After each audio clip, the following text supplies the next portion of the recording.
Hi, I'm Debbie Harry of Blondie, and you're watching Countdown 81.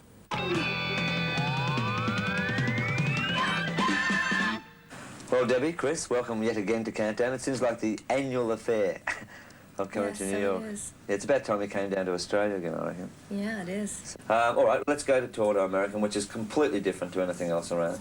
The Tide is High, which I absolutely love. I mean, again, but it's totally different. Where did you go? I mean, it's almost Jamaican in parts. And well, it's an old reggae song. Right. Originally cut, I think, by a group called the Paragons. I think John Holt had a hit with it somewhere along the line, and it's written by a guy named Duke Reed. Right.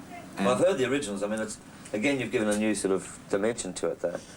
Again, it's experimentation. I mean, do you like taking risks? I mean, it's like Bowie, you know? Yeah, but well, that's the whole thing. I mean, I can't.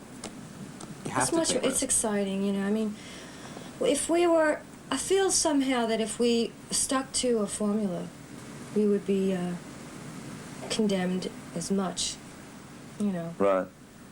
And it's sort of more interesting for us, especially since we do have, you know, this kind of varied input. And we've always, really, right through from the very beginning, we've always called ourselves a pop group, and we've always drawn from a lot of different types of music. And I think probably on the first record, you can see sort of a little bit of a difference in the material, but I think that as we've improved, you know, as we've become more experienced musicians and technicians ourselves, we're able to pull it off even more. Well, let's just take each of the beat, and the film clips completely outdoors and almost to a point of not being very flattering for what the image supposedly is of you, Deborah. You know, is that the way you'd like it to be? Like sometimes just cold and raw?